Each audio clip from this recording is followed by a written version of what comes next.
Hey guys, what's going on? Welcome to another edition of Row 87 with Shuts and Boom, Season 2, Episode 11. I am Shuts. I'm Boom. I don't like it. I don't like what?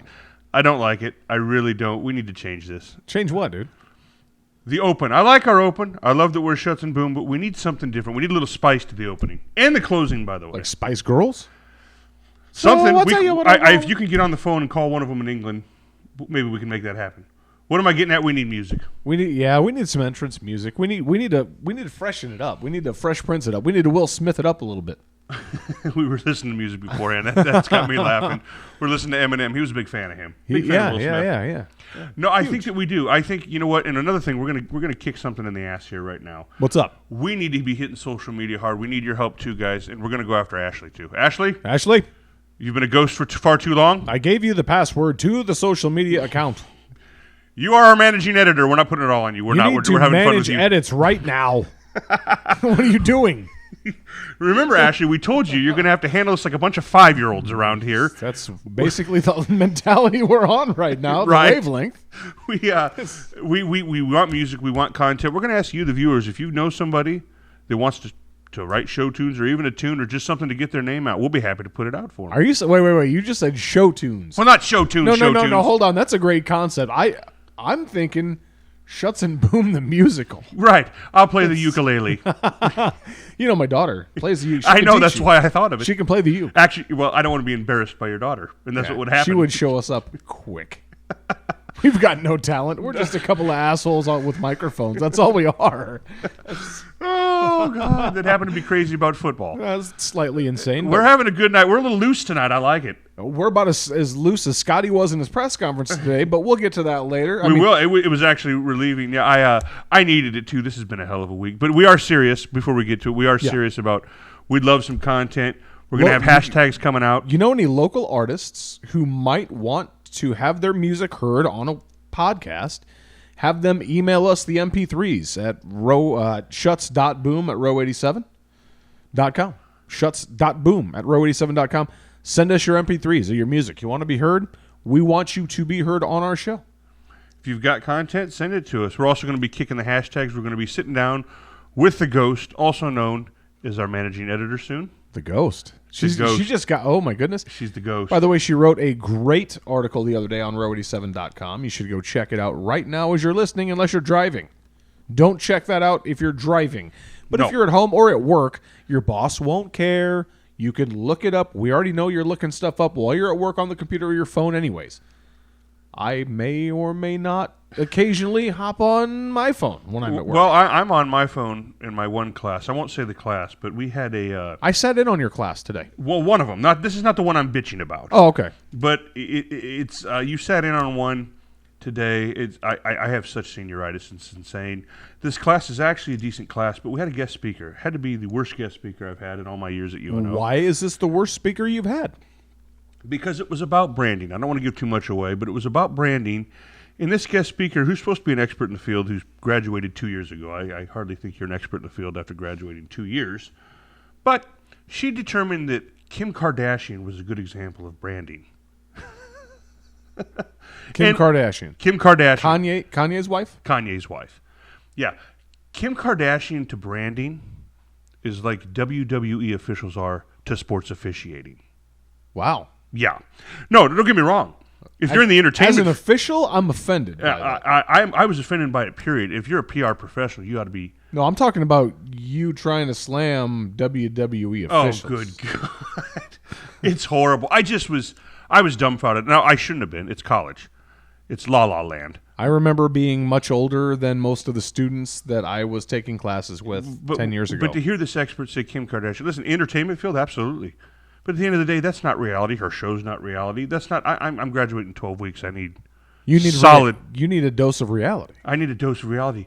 Sorry, Kim Kardashian's not it. Anyway, I needed our open. I needed the laughs we had before we went on air. It's been a hell of a week. I get to do a little officiating tomorrow. That's going to be phenomenal. Phenomenal. I'm going to sell some sporting goods. Well, you're enjoying it though. You know what I do? I'm enjoying the new gig quite a bit. I'm surrounded by, you know what? One of my favorite aspects of this new gig, whenever an official walks through the door and asks where the gear is, it turns into a 10-minute conversation about whatever sport They may be officiating, and then it goes from there if it's a coach. I stopped in the other day. You were nowhere to be found. That's because I was training on reports or something upstairs. It happens. No, what else is going on with you? Yeah, my kid's got a football game tomorrow night. She doesn't play football, but she plays in the band. I'll be headed to Fremont tomorrow night to watch some high school. Hey, Fremont 3-0. That's surprising. 3-0 on the season. One of the best offensive lines in the state. You know, I've worked their scrimmages. They've got a couple big boys. One Nebraska's looking at. I don't recall his name, but I know that Nebraska's looking at him. So I mean, I'm very thrilled to be going to. Usually, I don't even pay attention to the game because they have not generally been a good football team over the past few years. That line's pretty stout for Fremont. Big boys, big country-fed boys in Fremont. So I'll be out there. Outside of that, I've been working a lot. I do this Sunday thing when it comes to the umpire gig. So I've got 4 games on Sunday that I'll be doing. So I'll be quote day off on Sunday. I'll be tired as hell, but it's worth it because I love to do it. I do the little league games football. Nothing's better than teaching the kids, but also dealing with the fathers isn't too fun. Phenomenal. Some are good. Some are good. Not to bash them all. Some are good and some are terrible. They just don't get it. Well, see, with baseball, it's a little bit of a different beast right now because it's fall ball. And the great thing about fall ball is while it can be at times competitive, generally it's developmental. So it's a little bit more chill because there isn't as much on the line. The coaches might still argue and ticky-tack this and that, but for the most part, it's pretty laid back and chill. It can be fun or it can be a horse show. Most of the time, I'm not complaining. It is. It's fun. Right. But as far as horse shows, I went and saw It Too the other day. It Too. You know, I still need to see the first one. I saw the original years with ago. Tim Curry. With the real Pennywise. But I have not seen the reboot. I want to see the second one just because of the preview that you and I saw when we went to go see John Wick 3. Yeah. And the old lady starts running, and you were like, man, that creeped me out because old people evidently creep out Shotzi. Apparently. Fun fact. No, I enjoyed it. I'd go see it again. I thought it was good. I've never read the books. You know, speaking of clowns in the sewer. Clowns in this? Oh, I wonder where this is headed. Are you talking about Scott Frost? Oh no! Wait, no. Oh, nice. No. What do you think? Who's in worse shape right now? Chip Kelly or Willie Taggart? Chip Kelly at Oregon, was at Oregon with Scott Frost was there. Chip Kelly at UCLA 0-3. Willie Taggart at Florida State 1-2. I think Willie Taggart at Florida State at 1-2. Yeah, I don't think he survives this season. I don't think he survives this season. I think that people will be a little bit, and not much, but a little bit more patient at UCLA. UCLA hasn't done anything in decades. Let's be real here. They haven't. Our clowns in the sewer or our bottom of the barrel. We're deciding on a show segment. You know, this weekend's game, which we'll get to, Nebraska and Illinois, has more writing on it that people understand. More so for one coach in particular, whose seat's been hot for 2 years. Yep. But Scotty. Yep, that's exactly who I was going with. No. I'm kidding. I think that this game means a lot. We'll get to it in our breakdown. But the Skurs game is really big for the momentum. There's a lot of big games this weekend. There is. Now, as far as the national scene in pundits, the Nebraska-Illinois game doesn't mean jack squat. You know what, though? I think it might mean a little bit more. I think it might. Well, I'll tell you, we said this before I went on the air. It will mean more if Nebraska loses. What if I told you, sure, what if I told you that I think there is a chance that if Nebraska wins big this weekend and Ohio State holds serve, game day comes to Lincoln? I say that... Chance. Nebraska wins big. Listen, Herbie is already going to be here to do the game that night. Convenient. It would save a flight in the middle of his day. I think for that to happen, I'm not saying it won't. I still think it's a small one.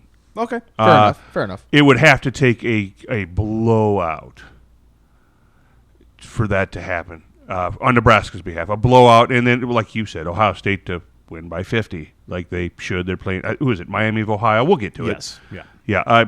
Nebraska. It's really a turning point. We'll get to the breakdown. Clowns.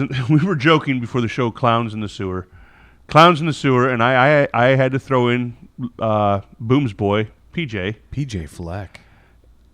Yeah, they're not playing this weekend. Minnesota's not playing this weekend. Well, that's probably a good thing. Yeah, For them. They are 3-0, and I know this could get scoffed at, but they're a 3-0 like a guy that sits down at the blackjack table, gets dealt a 19 for 3 hands in a row, and in all 3 hands, he hits and gets dealt a 2. That is the 3-0 they are. If you watch those 3 games, absolutely not. Oh, no. You know who else is in the outhouse? Since we're talking about bottom of the barrel, clowns in the sewer outhouse, my Saints. That's not good. What happened? That is not good. Well, Drew Brees going down is kind of a big deal. I'm calling this season. I called it before. It's his farewell tour. It's not supposed to go down like this. This is his farewell tour. Do we know how long he's out? I don't know yet. Because I haven't looked. I met some friends of mine for dinner in Fremont Sunday. I had a couple of baseball games in Fremont that I had to do. Met with a couple of good friends of mine. You met both of them, Justin and Brittany. They were at our, for those of you who came out to celebrate Season 1, the Season 1 wrap, I should say, Justin and Brittany. Well, Justin is a huge Rams fan, and he came out to, I met up with them, and we were watching some football along with another friend of mine, Liz, and we watched, simultaneously, the Bears were also playing. But I get there, and Justin's like, yeah, Drew Brees got knocked out of the game. And Shutsy came to mind right away because that's his squad, and Drew Brees is his boy. And everything in New Orleans lives or dies with Drew Brees. At the same time that the Saints are getting beat by the Rams, which they should be used to at this point. Ooh. My Bears, who are winning, all of a sudden aren't winning anymore. And it comes down to a field goal. But thankfully, in a game that I like to call, or if I had a marquee, putting on the marquee, it would have been Battle of the Dumpster Fire quarterbacks. Mitch Trubisky for the Chicago Bears and Joe Flacco for the Denver Broncos. But no double doink this time. Field goal made. Chicago actually wins a football game. I'm still saying this season's already over with based upon their performance against Green Bay in Week 1. It's too bad. See, to me, and this is going to be the Shuts, What Are You Smoking moment, brought to you by Shuts, What Are You Smoking, but it's Drew Brees, to me, is the best quarterback to play the game of this era. Now, immediately with Rex Grossman. Well, sure, him or Trubisky. Same level, sadly. I think that, clearly it's Tom Brady, but I say to you, what Drew has done in the passing touchdowns, passing yardage leader, who had more to their disposal and who did more with less? That's debatable. Well, it certainly is, but let me ask you this. Can you say Drew Brees in this, or can you say Tom Brady in the same sentence without Bill Belichick? I'll wait. No, you can't. Well, can you say Bill Belichick in the same sentence? How about Drew Brees and Sean Payton? Fine. System. Fine, but Drew Brees has been doing what Drew Brees has been doing before Peyton. Not at this level. Well, maybe not, but Peyton it's not the Peyton same. and Drew got the ring together. They got the ring together, and then he went on probation and had to sit out a year because of the targeting and all the stuff that the defense did. If you like it, then you better put a ring on it, and Tom has more. Okay, I know. On the ring standpoint, I don't. When I look at pure quarterbacking, 6'5" versus 6 foot tall, mobile versus not mobile, make the throws he makes. He's up there. He's up there with the throws made. Drew Brees is up there with Tom Brady. Oh, absolutely. I won't argue that. I just think he means more. I think he means more to a franchise. Well, probably not to the Patriots, but what he's done is really impressive. He's on the Mount. For me, Drew Brees is on the Mount Rushmore. A Mount Rushmore of quarterbacks. He is, in my mind. I think that's quasi-fair. That's just my take. And then now that he's down, and I don't know for how long, I doubt they win another game. But as long as he's out. Well, who's their backup? I want to say it's, oh, God. What's his name? He played, one of them was, I thought it was J.T. Barrett and the other kid that came from Texas A&M at one time. I'd have to double check again. But, yeah, it's not good. It's not Drew Brees, and that's not good. Well, even with my Bears and their starting quarterback being healthy, I still feel like it's a loss this season. So, hey, I've got that going for me. Well, I mean, when it comes to NFL, you can say this. For as long as those two are in New England, All roads lead through New England. You want to win it, all roads lead through New England. On to the top 25, boom.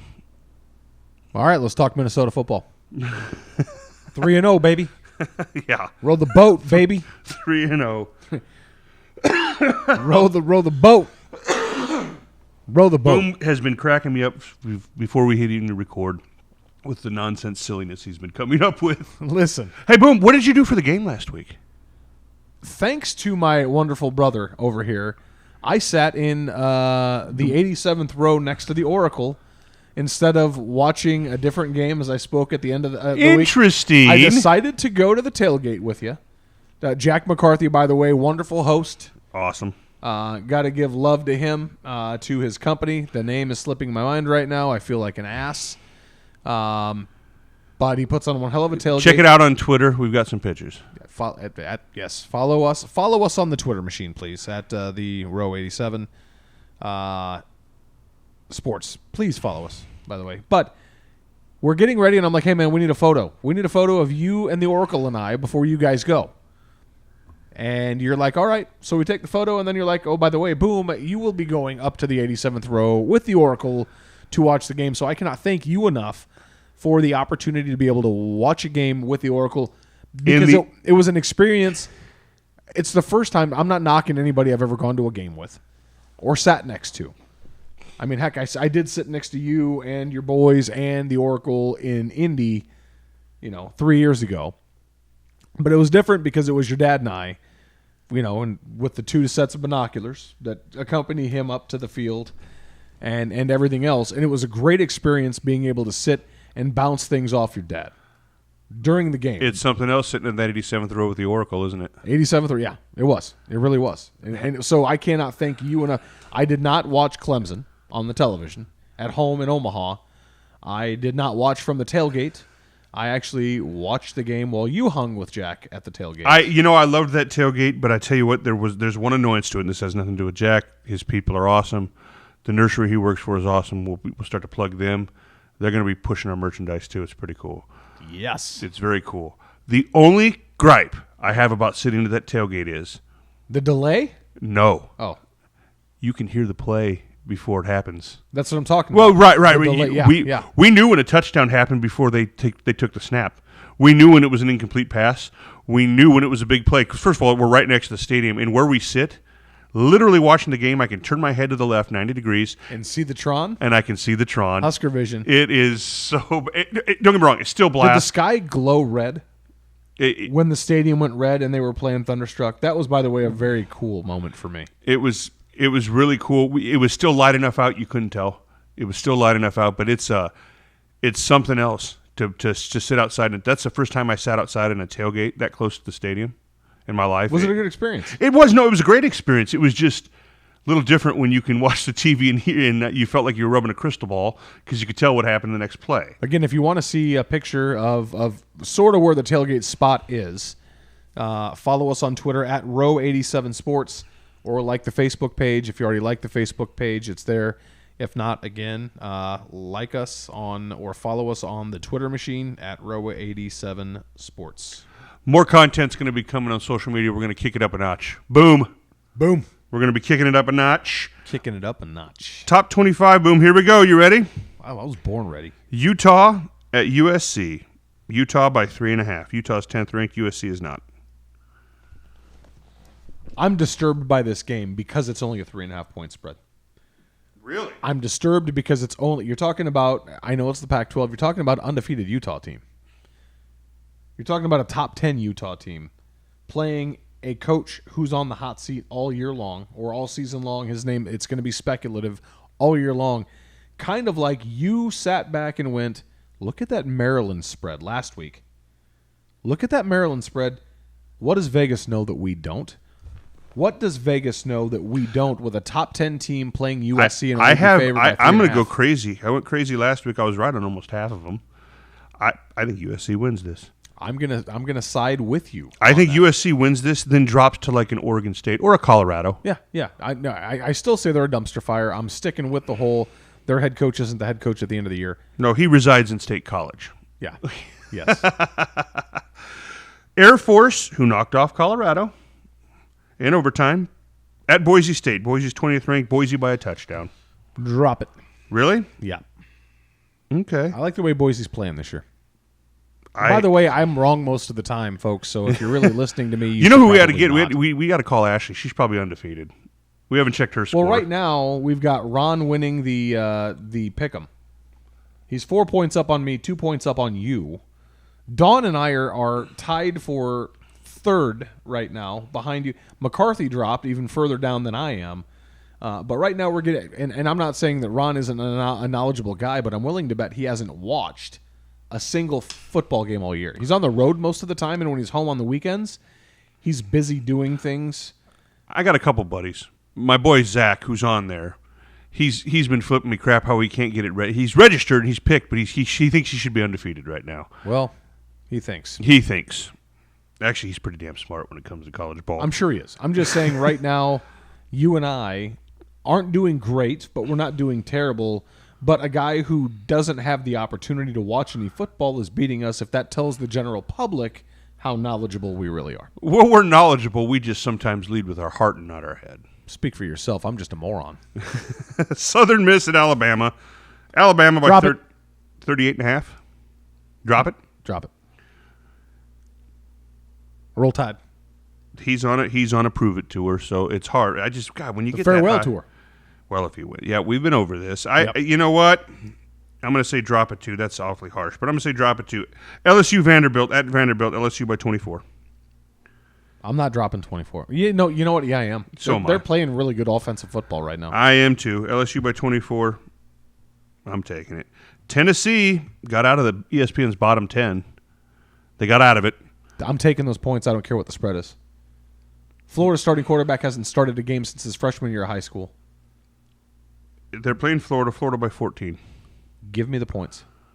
Give you the points? You think Tennessee keeps it close? Give me the points. Really? Starting for the first time since your freshman year. Really? Give me the points. I might be gambling on that one, but it's not like real money's on the line. So I'm going to Florida. I'm going to take Florida in the fort. I'll give up the points. Here's one where this is going to be interesting, and I'm really gambling on this one. We'll get to it. Actually, that's a Big Ten game. We'll move on. Cal, Ole Miss. Cal is 23rd ranked. Ole Miss is not ranked. Ole Miss by 2.5. It's at Ole Miss. Give me Cal. Really? Give you Cal. I'm a little down on the SEC this year. I'm selling stock in the SEC. Well, Kansas State went into Mississippi, Mississippi State. I know that game in and of itself doesn't determine everything, but I think that there is a shift going on right now, and we're seeing it slowly. I think there is a shift in the power of conferences right now. You might be right. That might be a little too close to call. Too early, rather. Maybe. But I see cracks. I see cracks in the SEC foundation. Yeah, but I see Grand Canyons in the Pac-12. I don't even see the Pac-12. Right.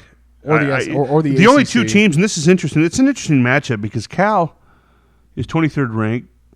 They're 3-0. The only team I really look at, and I'm probably going to catch flack because it's Oregon, but I don't see Oregon as the team to beat. I see Washington State as the team to beat in the Pac-12. I think it's probably the Washington State-Oregon show.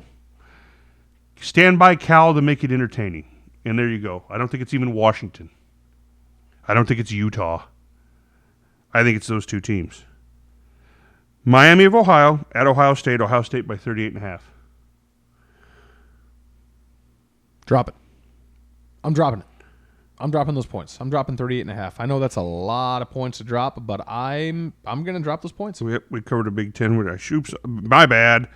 Auburn number 8 at Texas A&M 17. Texas A&M by 3.5. I'm taking Texas A&M in this one. War Eagle. Are you? War. Sorry, Ian. Ian is probably listening. Well, Ian probably likes me more right now. War Eagle. Well, I don't know.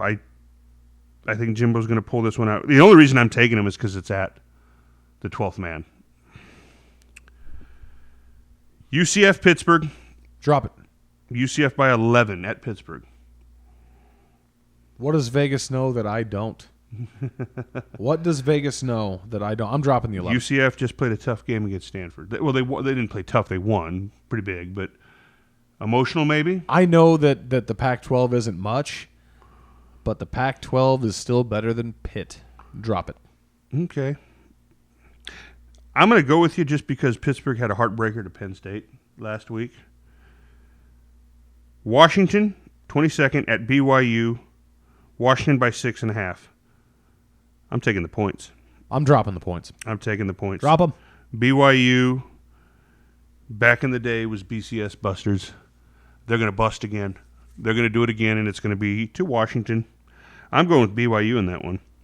TCU, SMU. TCU by 9.5. TCU smoke-checked Purdue last week. You had Purdue in that. Like I said, if you're listening to me for betting purposes, you're making a mistake. TCU by 9.5. That's the one I go, what does Vegas know that I don't? This is weird. I'm going to go with TCU, drop the points. You? Yes, I concur. Drop them. Oregon, Stanford. Oregon by 10.5 at Stanford. Drop them. Nope. I got to go complete opposite because that's how wacky the Pac-12 is. I'm going to actually say Stanford somehow, some way. This is my craziest bet yet. Stanford. Stanford keeps it within 10.5. Maybe even pulls the biggest upset in the Pac-12 of this year, and ends any chance of Oregon being anything. And we're only 4 weeks into the season. It's possible. I don't think it'll happen. That's wacky. I'm just going nuts. Old Dominion, Virginia, yawn. Virginia by 28.5. Your guess is as good as mine. Virginia did beat Florida State. Push. Yeah, who hasn't? That's impressive. Old Dominion keeps it within, the ACC took a licking. Who was it? Citadel beat Georgia Tech. The SEC is a mess. The ACC. This is the ACC. Or ACC is a mess. I'm sorry. Georgia Tech loses to the Citadel by the triple option that Georgia Tech used to run under Paul Johnson. Isn't it ironic? Don't you think? You know what? I'm taking the points for some reason. I don't know much about Old Dominion, to be honest, but 28.5. Sorry, I like their music. They're on the country chart. Yeah, I like Old Dominion's music. Old Dominion, so I'll take the points and Old Dominion. Charlotte, Clemson. Oh, good God! Drop them. 41.5. Drop it. Okay. Trevor Lawrence's hair scores more in that game than the opponent. It throws for more touchdowns. Oregon State, Texas. At Texas. Excuse me, I'm sorry. Oklahoma State at Texas. Texas by 6.5. Give me the points. Oklahoma State wins outright. Give me the mullet. I say the mullet wins outright. Yes, am I a hater? Yes. I drank my haterade after we sat through your class today. Yeah. I drank some haterade. I say the mullet wins outright in the heart of Texas. I'm going to agree with you. Outright win. Here we go. Notre Dame, Georgia. Drop the points. Georgia by 14.5. Drop them. Notre Dame is a fraud. Ooh. Notre Dame is a fraud. You and I have listened last week after the show while we're waiting for everything Colin to upload. Cowherd. We listened to Colin Cowherd talk on several different clips. Yes, about Iowa being the fake ID of college football. Iowa may be the fake ID of college football, but Notre Dame on an annual basis where they are rated is about as real as Manti Te'o's fake dead girlfriend. Yeah, it's about the same level of realness there on any given year. That's where I have Notre Dame. They do get some bias. They get into bowl games. They don't belong, get smoked, and that's the end of it. Because they're Notre Dame. But last time they played Georgia, I think it was like a 20-19, That's fine. That's fine. You're dropping the points? I'm dropping the points because I think that anything Notre Dame related is about as valid as the point of view of Reese Woodcock. That was a burn that none of you will get, but it's an inside deal. He's I kind of feel we've talked about him I kind of feel for times. Reese. I do. I don't. Either he's a diehard and just is that delusional, or he's just a jackass. We're diehards too, but I wouldn't say that we were delusional last year. Early on in the season last year, we were a bit delusional. I think that even maybe at the beginning of this year, we had thoughts of grandeur that we let creep into our mind a little bit too much at the time. But Reese Woodcock isn't just delusional. Reese Woodcock is... I can't describe where he's at. You've got Illinois fans on his message board or making Ripping comments, ripping how off his rocker he really is. But I mean, we love it. It's entertaining as hell for us, yeah. But who doesn't like to sit back and watch a dumpster fire? And I think we enjoy it as much as we do because we've witnessed it in our own backyard several times over the last 3 years. I love a dumpster fire when it's not my team. When it's not in my borders, that's right. Phenomenal. Good on them. Speaking of dumpster fires, it is just embarrassing to mention, but it happened. Colorado at Arizona State. Arizona State by 7.5. Drop those points. I think I'm becoming a believer in Arizona State. Not national. I'm not talking about playoffs. Herm, nobody gave him a prayer. Long term, I don't either, but Well, I tell you what, though, he's done Colorado. some stuff so far that has me tilting my head. Colorado, no.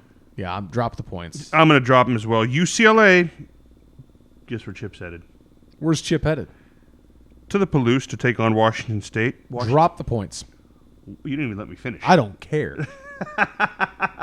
18.5. Mad scientist himself. Drop the 18.5 points. I just started following him on Twitter. Mike Leach and Wazoo gets the job done. That's actually a cool place. That's a cool campus. That's one of my favorites I've been to. The Palouse. Really, it's beautiful landscape, weird designs out in the fields. It's really, really cool. If I ever get a chance to go back there, I'm going to. If my sister and brother-in-law ever end up back out in that area, I'd go again in a heartbeat. The stadium itself isn't that cool.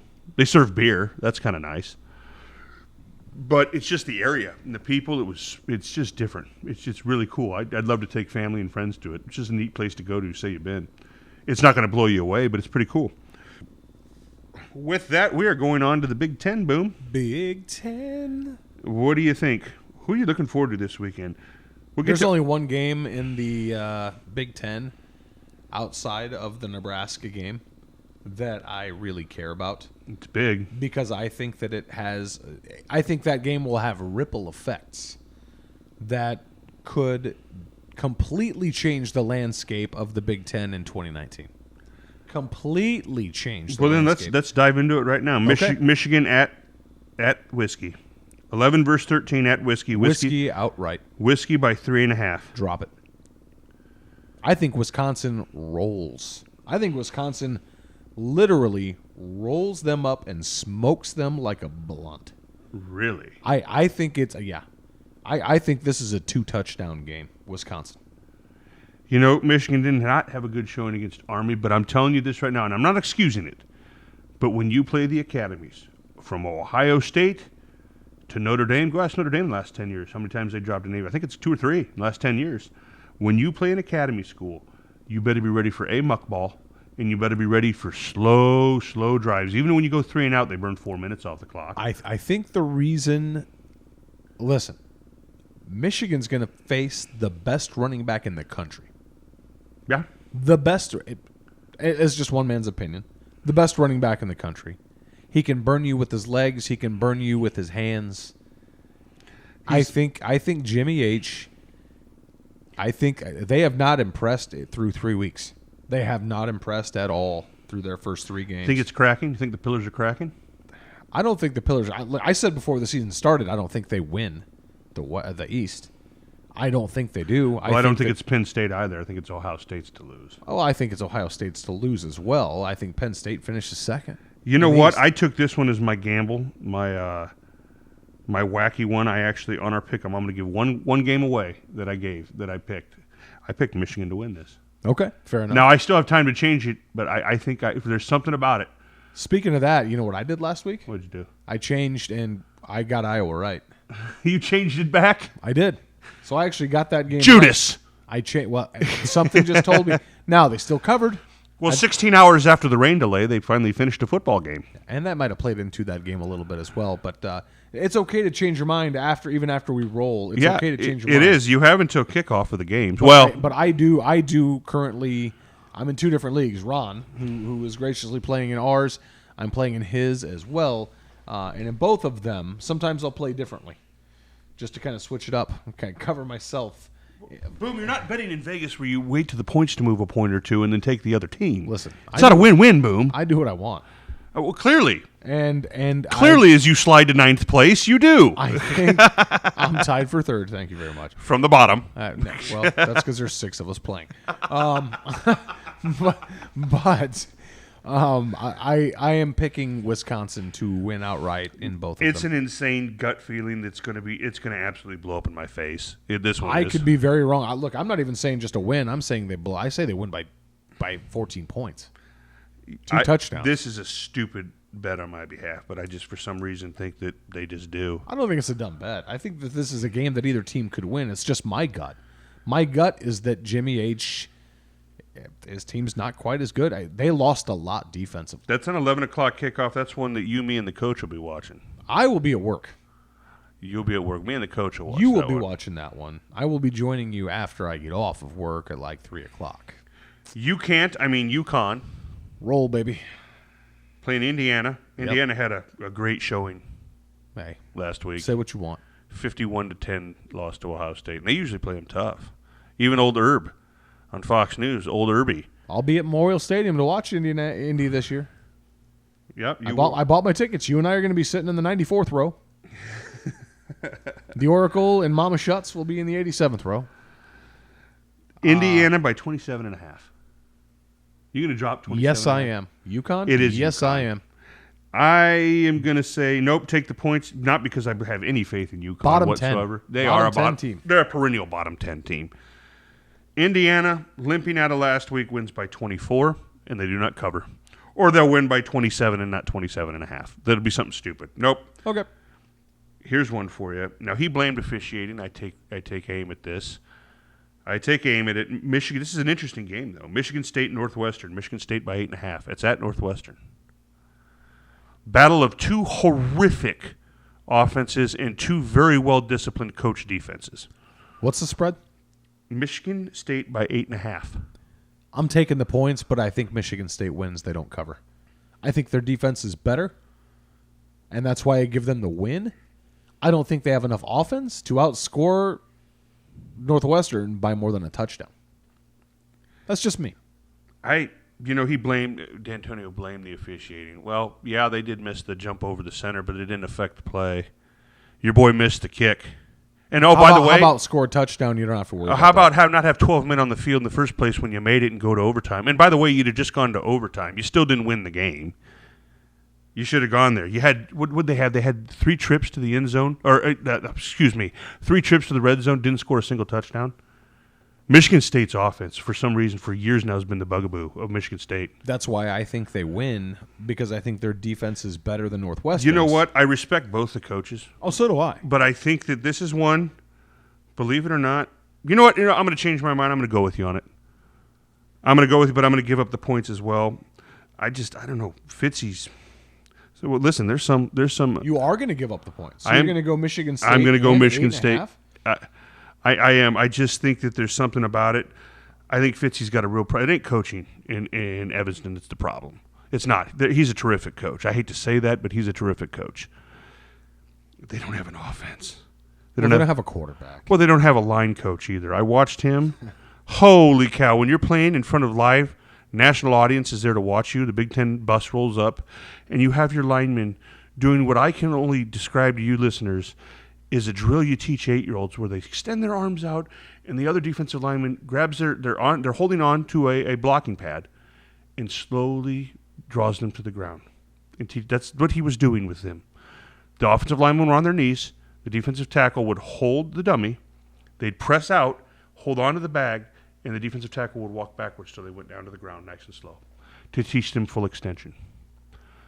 This is D1 college football, and you're teaching that to Division I linemen. That is reminiscence of Hank Hughes at Nebraska. You sound like a guy who's jealous that guy's not coaching our right. line. Oh, yeah, we need to get rid of Greg Austin and bring this guy in ASAP. Oh, that's a sound clip that I'm going to tear.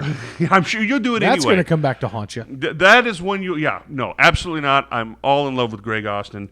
This guy's a clown like Hank Hughes was a clown, defensive tackle. Watch your mouth.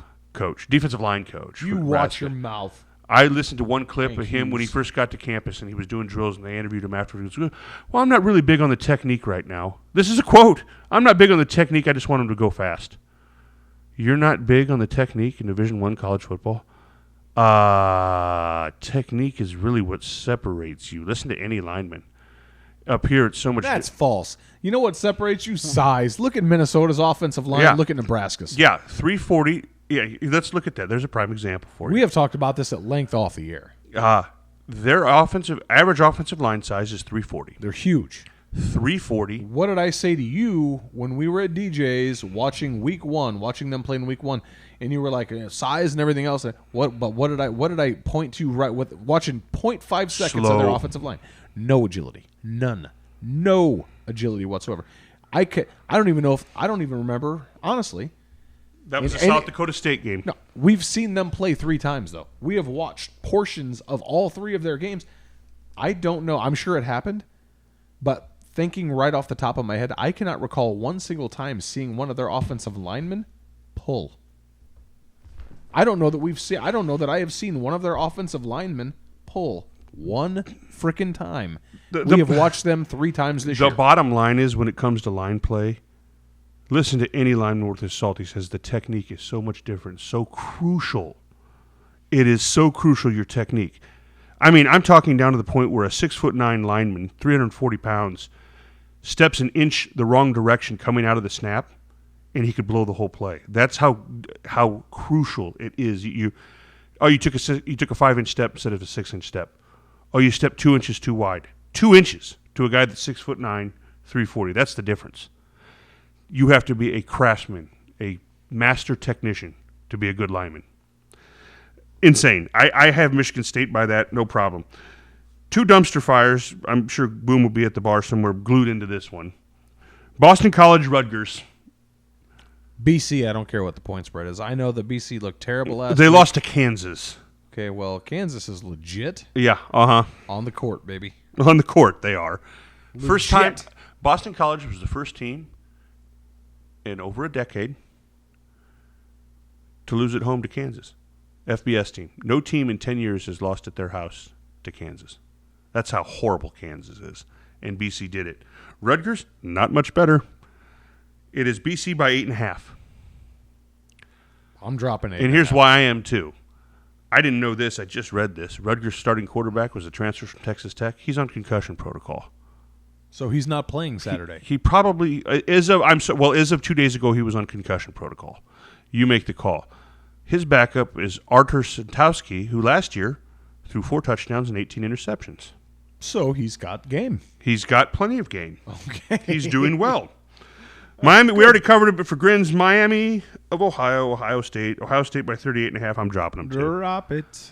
If you are we talked about this a bit. If you're a Husker supporter and want to see game day in town, or even the possibility of game day in town, They better roll, baby, roll. they better roll over Miami of Ohio, which leads a perfect segue into the game that we're all here for.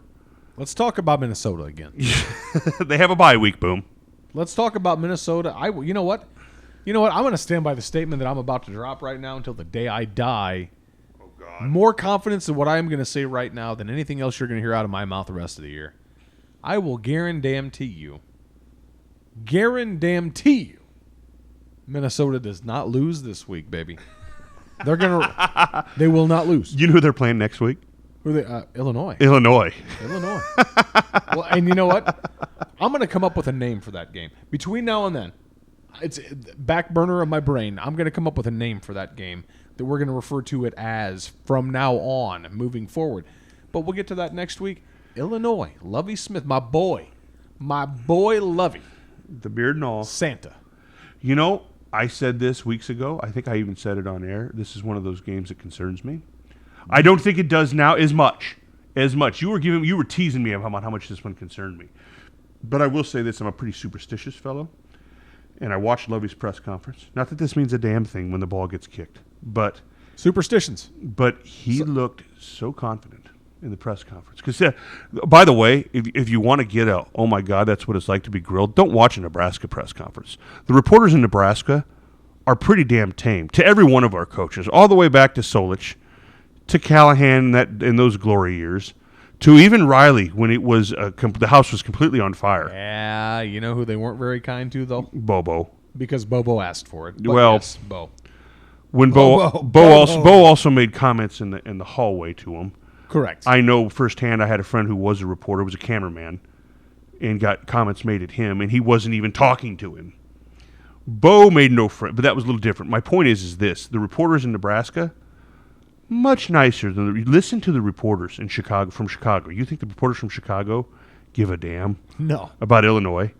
Neither do the fans of Illinois. They're giving away free tickets. Yeah, to students. They actually didn't you tell me that there was a 60-some-year-old? I heard something about there's like a 65-year-old man who enrolled in an online class, registered for classes so he could get a free ticket. which is kind of stupid. Well, you know Because what? You can grab tickets for $22 right now. Well, you can grab tickets for $22. Or a couple years ago, when me and the Oracle and some buddies went down there, you can get them right at the gate. Just like when we went to Indiana. You can get them right out in the parking lot. Jack McCarthy and his boys went up to the ticket booth and just bought tickets. You can get them from scalpers for $10. $10. I mean, it's apathy and complete not caring in that town. It was amazing to me. Little backstory. I might have shared it last year, or when we I didn't when we went down there. We showed up at a frat bar on campus or right off campus, not far from the stadium. 4 of us. With Jack's group, it was more than that, but there were a handful of us.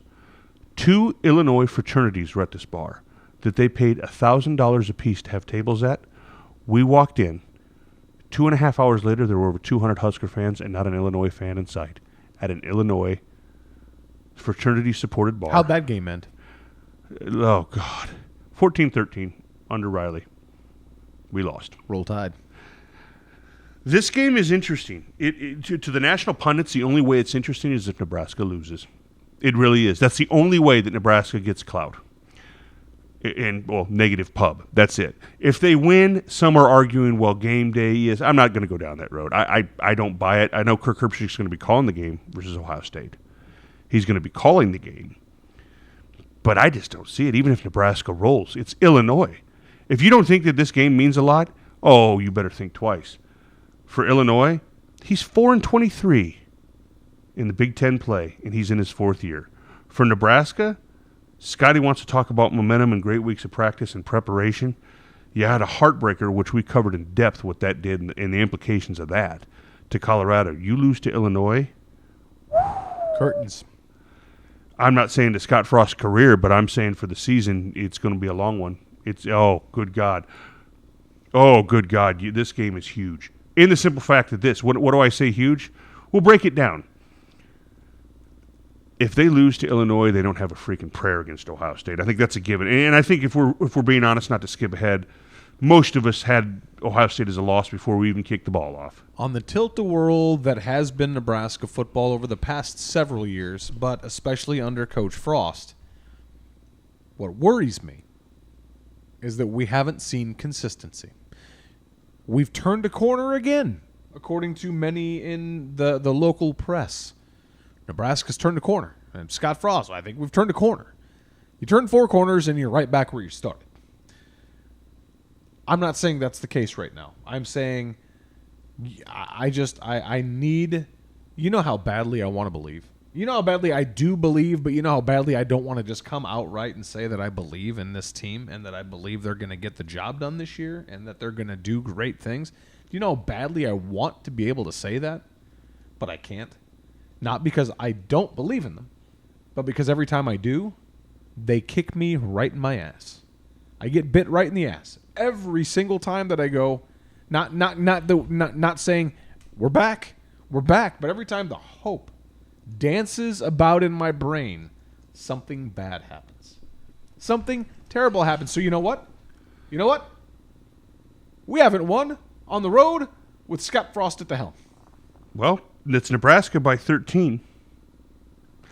We'll get into the points in just a second. You break it down, Illinois they have a legit running back. 3rd best running back we're going to face all year. Behind the running back at Wisconsin and the running back at Ohio State. Agreed. I would put he's this legit kid though. right there. This kid's NFL bound. He is NFL bound. He's not saying first rounder. He's legit though. But he's going to play on He's Sundays. legit. His offensive line, they gave up 6 sacks to Eastern Michigan. If you look at this game, the reason it's intriguing to me is if you look at the stats, pretty similar. You look at the wins and losses. Well, let's see. You won one big by a blowout. You won one kind of scarily that you should have blown them out, and you lost one in heartbreaker that you shouldn't have lost. And you had a clunker. And you had they're both the same. So now it's really a question of this: what's this game mean? Well, if you're Frost boys, you want to separate yourself. I've said this forever now. I learned it from the old coach, our friend Steve McCarthy. It's a great quote. Poor to average teams win games they shouldn't win and lose games they shouldn't lose. For Frost and the boys, they want to prove that they're not some poor to average team. And they're not going to prove that completely by beating Illinois. But I'll tell you what they will prove by losing to Illinois. You're a poor to average team. Here's why this game is important in Nebraska. Because I've really thought about this. Obviously, the national implications. Obviously, those are there. No, the national media is not going to be singing the praise of Nebraska if they beat Illinois. But here is what this game truly, the underlying factors of this game. You've got a team in Illinois who thought they were going to be 3-0, who realize that their next 2 to 3 game stretch is a likely spot for them to be able to try to earn wins 3 and 4. I'm not saying they're going to get to 4, but losing that third non-con game really jeopardizes their opportunity for a bowl for 6 wins. Their stretch is us this weekend. Correct. At Minnesota. Correct. At Michigan. They're not going to win at Michigan. I'm not going to predict this game yet. Minnesota's a very winnable game for them. That is a coin flip. I know Minnesota's 3-0, but Minnesota is the luckiest 3-0 in the country.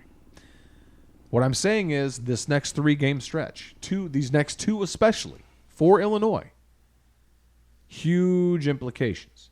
If they played their cards right, if somehow they win the next 2, they might go bowling. They probably go bowling because they still got Rutgers, and you don't know what you're going to get with Purdue.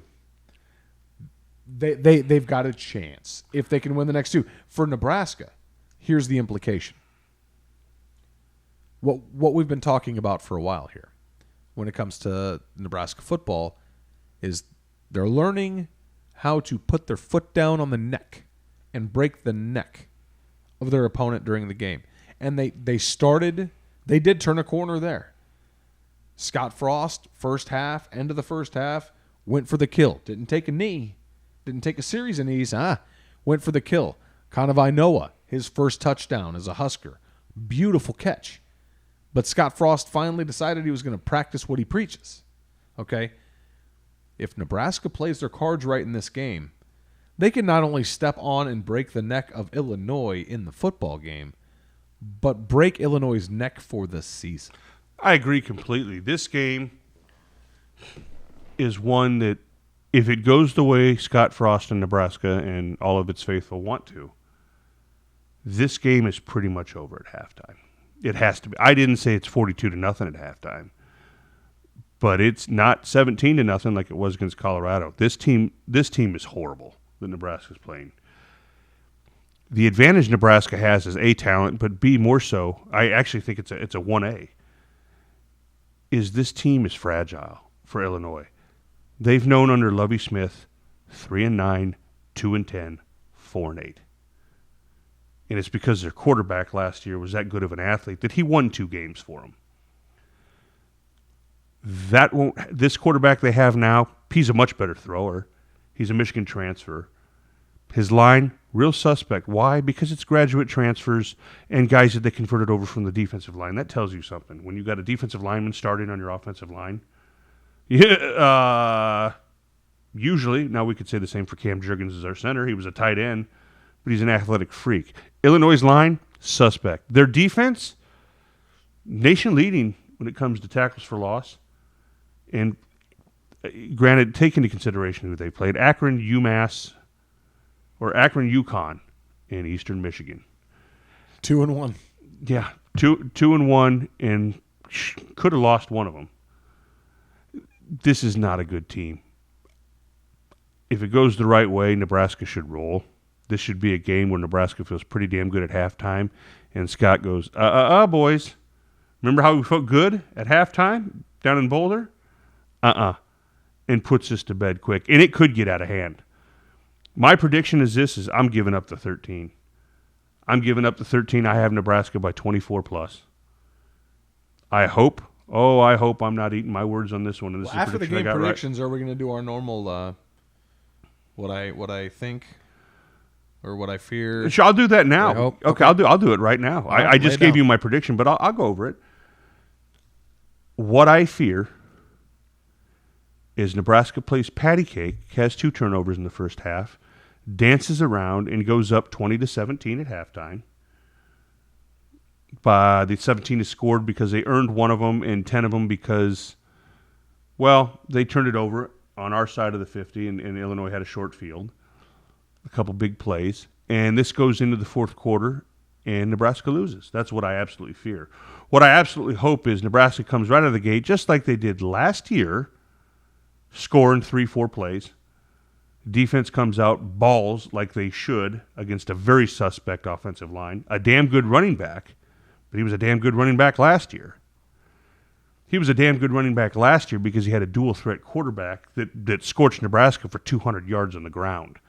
This kid ain't going to do that from Illinois. He can run. He's not a sit-in-the-pocket stiff, but he's also not A.J. Bush. The hope is that Nebraska comes out, puts their foot on the gas, puts us to bed at halftime, and we see the likes of Noah Vedral and Luke McCaffrey in the second half, and it ends up some crazy, ridiculous score. I'm not even going to try. 49 points to their 14. Just an absolute butt-kicking. What I think will happen, somewhere in the middle of the hope. I don't think it's going to be the complete dream hope, but I really do think this is a 24-point win for Nebraska. I do think that Corbin's good enough that if he takes an edge, and we have some young people in their mistakes, he will burn them. He'll burn them for a touchdown. You get to that quarterback early and often. If Nebraska gets up quick by 3 touchdowns, this game's over. It's over. This team will completely fold.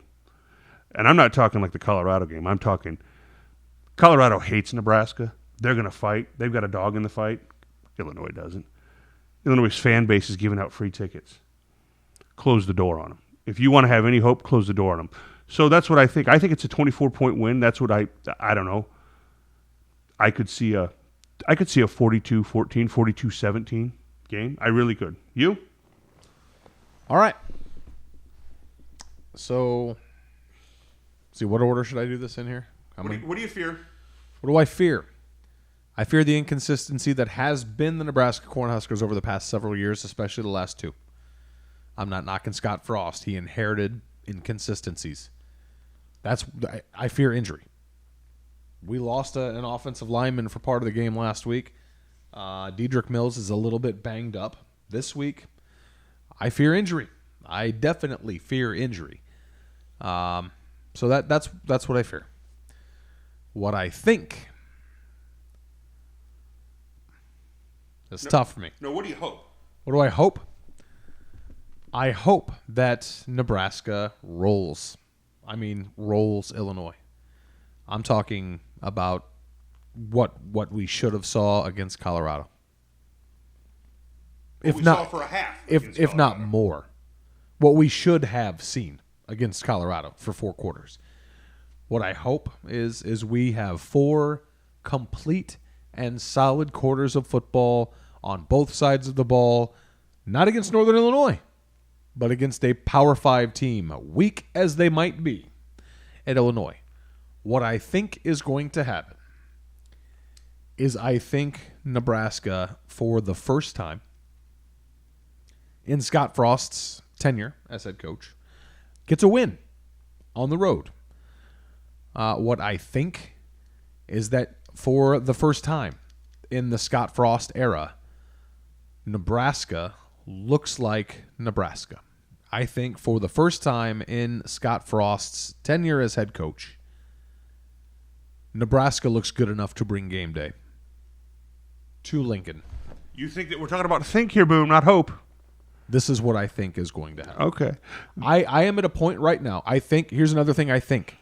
I think Ramir Johnson plays in the first half. I think we see Ramir Johnson play in the first half. Okay. I think Ramir Johnson could end up being the third to fourth most explosive player on the offense when it's all said and done. I think Nebraska scores close to 50 points. I'm going to say 48-17 Nebraska. See, well, the reason I'm so pessimistic is I was there at the 14-13 debacle. I know you were. And it's not fair. It's not fair because we're switching sides a little bit it's today. not fair, but this is the game that I'm like, I realized that even Riley won at Champaign, his last go-round before they fired him. He won 28-6. And he beat Lovey. He beat Lovey 2 of the 3 years. Nope, that was an interim when he lost 14-13. That was not Lovey. Newsflash, by the way. 4-star Florida defensive back Gray commits to Huskers officially tonight.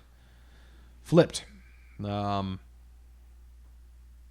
After visiting last week, I'm reading a story right now from Parker Gabriel from the Journal-Star that we flipped a kid this weekend. 4-star defensive back from Florida.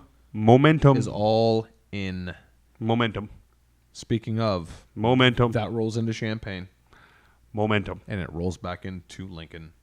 I think they win, but I'm so damn paranoid because I was at that wind chime snake pit, and it's not one that you want to dance around with. I don't fear Illinois. I'll go back to what you said. I fear inconsistent, not because Scott doesn't have them up and ready and they're going to be amped. They are.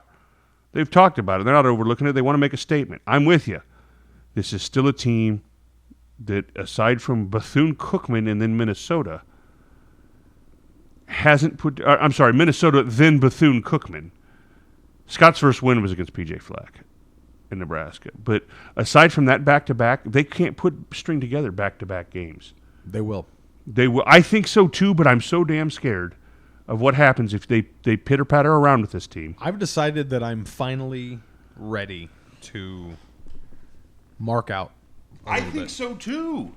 I'm finally ready to. Boom. I'm finally Boom, ready. I'm hanging around you too much. That's what I'm doing. I am finally. And your little jokey jokes is off air about this. You know, and that. I just do that because giving you shit is way too easy for me.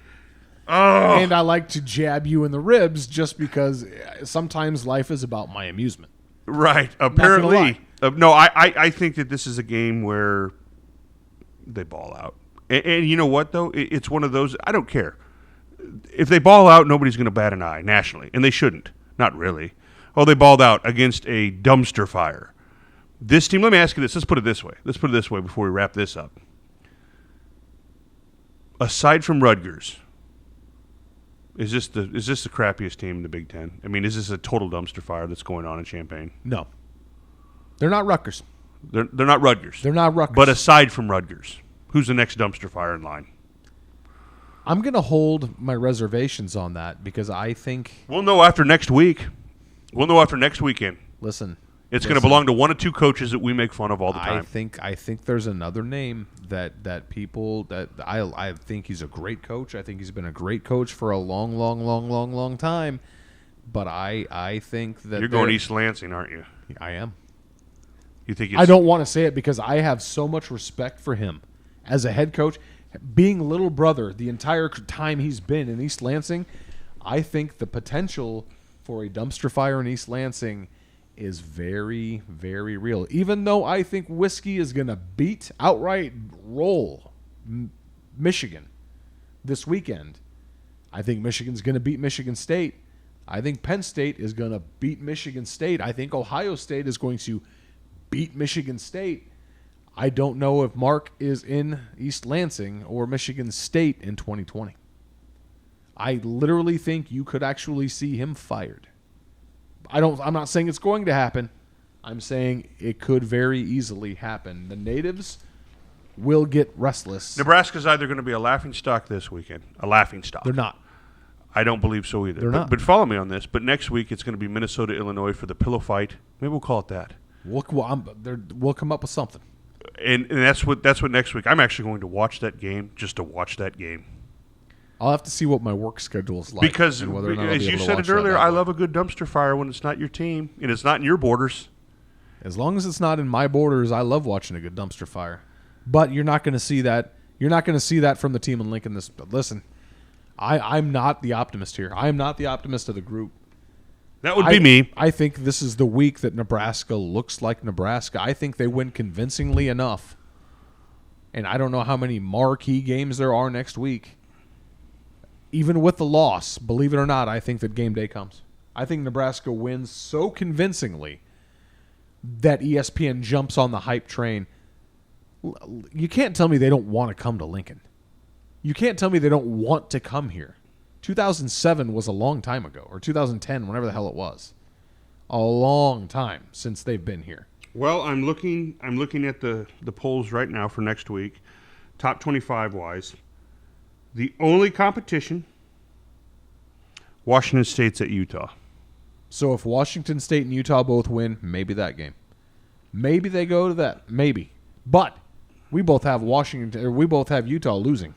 So this week. If Utah loses, not a chance in hell. If Utah loses, I think, and Nebraska rolls away, I think they're going to. They're coming to our city.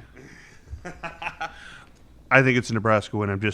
Oh, God, that snake pit. 48-17. We'll have the coach on. What he thinks about Illinois and going there. Okay. Oh, you ought to watch his blood boil. Okay, yeah. We're going to see him this weekend. You want to rib somebody, rib him about that trip. Listen, they're going to roll. The Huskers roll. I hope. There's that famous word again. Noah Vedral plays in the second half.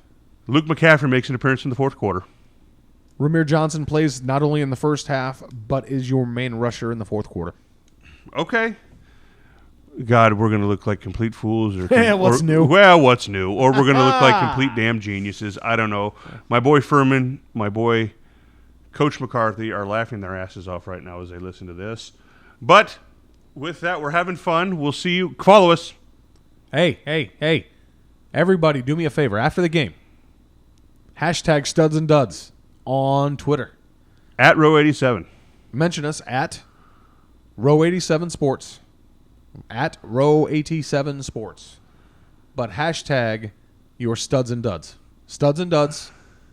Hashtag Studs and Duds. Give me who your Studs and Duds are. I want to thank the coach. Well, I can think of two duds they're going to come up with. Yeah, Lovey Smith. Boom and Shuts. Shuts and Boom. Boom and Shuts. But seriously, do us a favor. You know, when you're tweeting about the game, tweet at us. We'll be tweeting during the game. We want to be interactive with you. Okay, so the Row 87 account will be tweeting. I will be tweeting.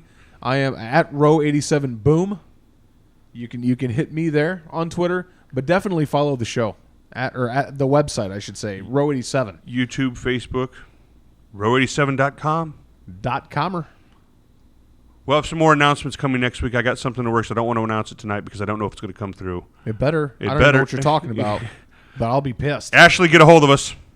Hey, the ghost. The ghost. The galloping ghost. The ghost. Known as our managing editor, who we love. The ghost. The ghost. With that, I am Shuts. I'm Boom. We'll see you next week.